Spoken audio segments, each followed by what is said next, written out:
इस चीज़ के बारे में रिजर्वेशंस हैं कि क्यों जो है समाज जो है मुलतवी कर दी गई, क्या क्या वजह है, क्या आप लोगों को नहीं मिलने दिया जा रहा? देखिए, आपके सवाल पे आने से पहले मैं आपको एक छोटी सी अर्ज करता चलूं कि मैं मुजम्मत करना चाहूंगा जो कल परसों वाकया हुआ है अडियाला जेल के गेट के ऊपर। हम्म। फवाद चौधरी साहब जैसे भगोड़े ने हमारी पीटीआई की आन और शान शुएब शाहीन साहब पर, हमारे वकला में से वो हैं, वकील हैं, हम्म। हमारे एक इस्लामाबाद बार के फाउंडर चेयरमैन और founder vice chairman Islamabad bar council हैं, उनके ऊपर उन्होंने कातलाना हमला किया है। मैं हम्म। पहले सबसे पहले उसकी मुजम्मत करूंगा। मैं उसको इसलिए मर्डर अटेम्प्ट का नाम दे रहा हूं हम्म। कि जिस तरह उन्होंने पीछे से आके चोरों की तरह, भगोड़ों की तरह वार किया है, वहां पे हम्म। मौजूद लोगों ने उसको ऑब्जर्व किया है। हम्म। एक चीज हो गई, आप इसलिए आप हम उसकी भगोड़ा कह रहे हैं मुजम्मत उनको, करते हैं लेकिन वो और तो उससे। कत्ल कलामी माफ ज़ियाउल्लाह खान साहब, लेकिन वो तो अपने आप को अभी भी पाकिस्तान तहरीक इंसाफ का कारकुन मानते हैं, आप उनको भगोड़ा कह रहे हैं। अगर वो पाकिस्तान तहरीक इंसाफ से ताल्लुक रखते तो पाकिस्तान तहरीक इंसाफ के खिलाफ वो साजिशें करने में मुलव्वस होते। हम्म। पाकिस्तान तहरीक इंसाफ के वकील हूं या वर्कर्स हूं, वो सीना तान के मर्दों की तरह लड़ाई लड़ते हैं, ना कि चोरों की तरह और भगोड़ों की तरह वो भागते हैं। ना कि वो इस्तेकाम पाकिस्तान पार्टी यानी अलीम खान की पार्टी के अंदर जाके मुंह छुपा रहे होते हैं। हर चीज रिकॉर्ड पे मौजूद है। आज के इस दौर में कोई भी किसी भी किस्म का झूठ छुपा नहीं सकता, सच सामने जरूर आता है। एक चीज होगी। दूसरा, जहां तक आप फरमा रही हैं कि हमें कंसर्न है खान साहब की जो आज समात मुलतवी हुई है, मुझे सिर्फ कंसर्न हल्के से नहीं है, बहुत ज्यादा हद तक, शिद्दत की हद तक कंसर्न है। हमारा जो माजी का तजर्बा रहा है इनके साथ, चाहे वो अडियाला जेल की इंतजामिया हो या मौजूदा फस्ताई हुकूमत हो, जो हुकूमत वक्त है, जिसे हम PDM-2 की हुकूमत कहते हैं, या जिसे ताकतवरों की एक्सटेंशन भी कहा जाए तो वो गलत ना होगा। तो इनकी तरफ से हमें कोई अच्छा रवैया होने की उम्मीद भी नहीं है।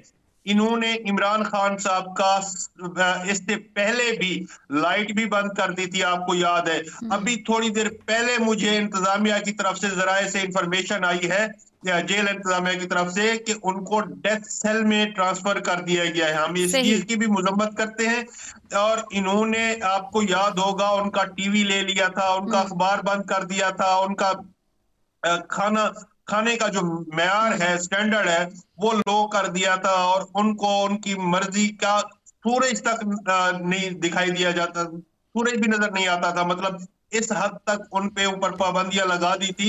इंसान, बुनियादी इंसानी हकूक, क्या हम इंटरनेशनल लेवल पे सही ये ज़ियाउल्लाह चीज नहीं खान साहब, लेके लेकिन जाएंगे? अभी कुछ हम अरसा पहले, हम बिल्कुल कुछ अरसा पहले इमरान खान साहब का जेल से ये भी बयान आया था कि मैं बहुत जल्द बाहर आ रहा हूँ। वो बयान क्या मफरूजों पर मबनी था या उसके पीछे भी कुछ हकीकत थी, कुछ बैक डोर राब्ते बिल्कुल चल रहे हैं मफरूजों ऐसे? पर मबनी नहीं था। मैं आपको वाज़ेह अल्फाज में बता रहा हूं कि आज भी हम ये चीज पार्टी के अंदर डिस्कस हम्म। कर रहे हैं कि जो आज हरकत की है इन्होंने, इसको हम इंटरनेशनल ह्यूमन राइट्स की जो तंजीमें हैं उनके पास लेके जाएं और उनको बताएं। इंटरनेशनल लेवल पे आपका मीडिया भी, आपका मुल्क भी, आपके रहनुमा भी, आपके लीडरान भी, वो फॉर्मर प्राइम मिनिस्टर है, ऑब्जर्व हो रहे होते हैं। हम्म। आपको अंदाजा नहीं है कि वो सैटेलाइट के थ्रू इस टाइम भी ऑब्जर्व हो रहे होते हैं, हम्म। क्योंकि वो इंटरनेशनल लेवल का एक लीडर है जिसको पूरी दुनिया मानती है और जिसके लिए पूरी दुनिया की तंजीमें और पूरी दुनिया के ह्यूमन राइट्स के ऊपर काम करने वाले मुमालिक, वो मुमालिक जिन मुमालिक में जानवरों के भी हकूक होते हैं, वो इस चीज पे आवाज बुलंद कर रहे हैं और सही। सही बबांगे ज़ियाउल्लाह दोहर खान बुलंद साहब, करते आप हैं। मुझे ये बताइए कि जब हम पीटीआई की स्ट्रैटेजी की बात करते हैं तो फिर एहतजाज, सिविल नाफरमानी, आईएमएफ को खतूत, क्या आपको लगता है कि ये सब जो है गैर मौसर हिकमत अमलियाँ थी और कुछ आपको अब सीरियस जो है कोई स्ट्रैटेजी बनानी पड़ेगी? इन सारी चीज़ों को अवाम कैसे देखते हैं और आपके अंदर की जो पार्टी के लोग हैं वो कैसे देखते हैं? देखिए मोहतरमा, हम सीरियस नहीं, बहुत ज्यादा हद तक सीरियस हिकमत अमली बना रहे हैं। हम्म। सही। लेकिन ये जहां तक खतूत का आपने जिक्र किया है, इमरान खान साहब सिर्फ एक सादा इश्क मशूकी वाले खतूत नहीं लिख रहे, वो सही। तारीख लिख रहे हैं। और ऐसी तारीख लिख रहे हैं जो आपकी और हमारी आने वाली नस्लें उनको किताबों में पढ़ा करेंगी कि आपकी मुल्क में एक वक्त ऐसा भी आया था कि जिस वक्त बुनियादी इंसानी हकूक कुचल दिए गए थे, जिस वक्त एस्टेब्लिशमेंट और ताकतवर इदारे मुल्क पे काबिज होके बैठ गए थे। एक चीज आप देखें कि इन तमाम खतूत में जो आर्मी चीफ को 4 खतूत लिखे गए हैं या जो चीफ जस्टिस ऑफ पाकिस्तान को 2 खतूत लिखे गए हैं, इमरान खान ने इन 1.5 पौने 2 सालों की जो जेल की जिंदगी है उसमें उस शख्स ने एक लम्हे के लिए भी कभी अपनी जात के लिए कुछ मांगा किसी से या कुछ बताया? ये सिर्फ इन खतूत में इन इदारों के सरबराहों को आईना दिखाया है कि हकीकत ये है मुल्क इस नहज पे क्यों चला गया है, मुल्क इस नहज पे इन वजूहात की वजह से चला गया है। ये आपकी जो नाकाम हिकमत अमलिया है या जो आप मुल्क के पाकिस्तान की एक पॉपुलर पार्टी को दबाने की कोशिशों में लगे हुए हैं, आपको हकीकी दहशतगर्दों की तरफ तवज्जो देनी चाहिए, आपको अदलिया को मजबूत अच्छा, करने की लेकिन ज़ियाउल्लाह खान साहब, कुछ लोग इन खुले खतूत को जो है पार्टी की कमज़ोरी की अलामत भी समझ रहे हैं। बिल्कुल आपने बजा फरमाया कि जो खतूत भी लिखे जा रहे हैं बिलाशुबा वो तारीख का हिस्सा हैं और ठीक है, आंदे जो राकिम इसको किस तरह से रकम करेगा वो बन रहा है। लेकिन क्या आप समझते हैं आपके जो लोगों का ये कहना है कि ये कुछ कमज़ोरी दिखा रहे हैं या वो कुछ NRO या यू टर्न की तरफ बात जाती दिखाई दे रही है इन खतूत से, क्या मकसद हो सकता है? छोटा सा जुमला, ये ओपन लेटर्स होते हैं। नून लीगी कुछ डफर आज भी डाकिए का इंतजार कर रहे थे।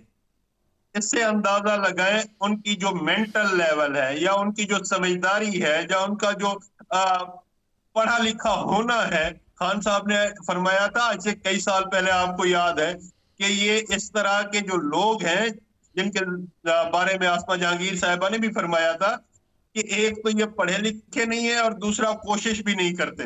तो ये इस तरह की चीज हमेशा वो इंसान करता है जिसके जहन का कोई फतूर हो, ना कि काबिलियत हो। और वो काबिल शख्स, मैं आपको एक चीज याद दिलाता चलूं कि आसिम मुनीर साहब अभी रंगरूटी में भर्ती हुए थे जिस टाइम पे इमरान खान इंटरनेशनल लेवल पे आपके मुल्क की नुमाइंदगी कर रहा था।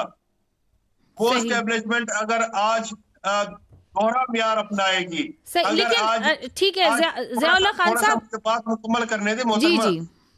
अगर आज की वो मौजूदा ताकतवर एस्टेब्लिशमेंट, खान साहब ने यही बताया है ना कि बच्चे बच्चे को पता है इस टाइम मुल्क कौन चला रहा है, अगर वो दोहरा म्यार अपनाएगी, अगर वो सब्ज सूट पहनवा के और 4-4 घंटे की अकेले मुलाकात, वो अकेले मुलाकात चीफ मिनिस्टर सिंध के साथ क्यों नहीं हो सकती, बलूचिस्तान के साथ क्यों नहीं हो सकती?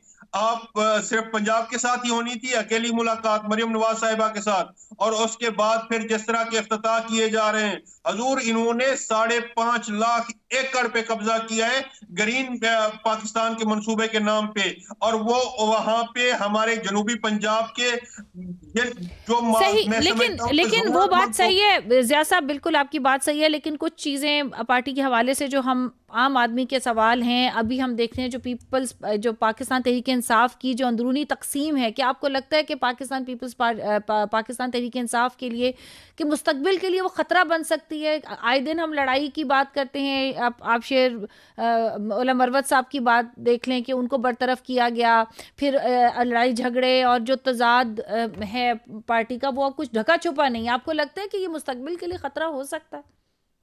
पाकिस्तान तहरीक इंसाफ अब सिर्फ एक सूबे की या एक हल्के की पार्टी नहीं है, ये एक समंदर बन चुका है।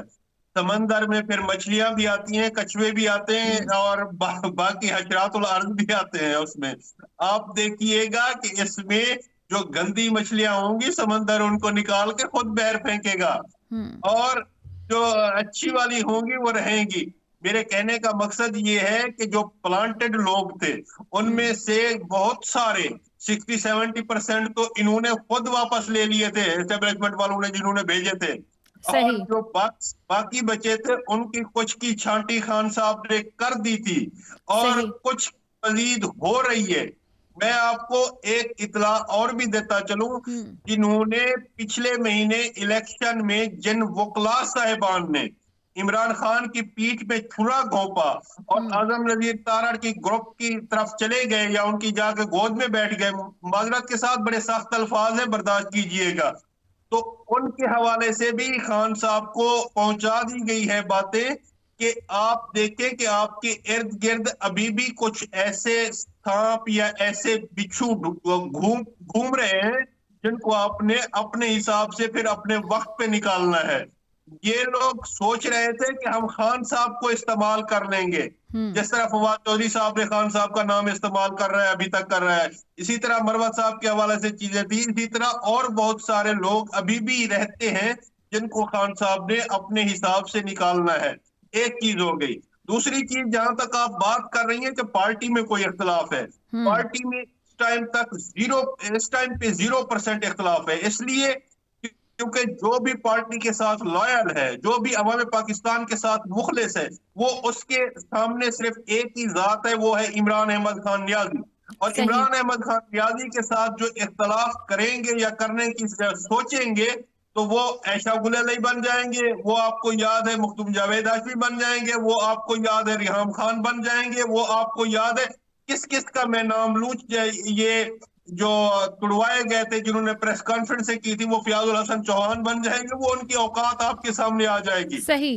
तो आप बताइए कि क्या पार्टी में मजीद बरतरफियां मुतवक्के हैं? 100%। सही। किस किस की बरतरफी आप देख रहे हैं मुस्तकबिल करीब में? नाम नहीं लूंगा अभी, नाम पार्टी के प्लेटफॉर्म से आएंगे और बाकायदा नोटिफिकेशन के साथ आएंगे। सही सही। बहुत बहुत शुक्रिया ज़ियाउल्लाह खान साहब, आप हमारे साथ मौजूद थे। जी नाज़रीन, अभी वक्त हो जाता है एक छोटे से कमर्शियल ब्रेक का, हमारे साथ रहिएगा। ब्रेक के वापसी पे हम बात करेंगे जो वर्ल्ड बैंक की टीम आई है किस तरफ लेकर के जा रही है वो पाकिस्तान की इकोनॉमिक सिचुएशन को। Stay with us.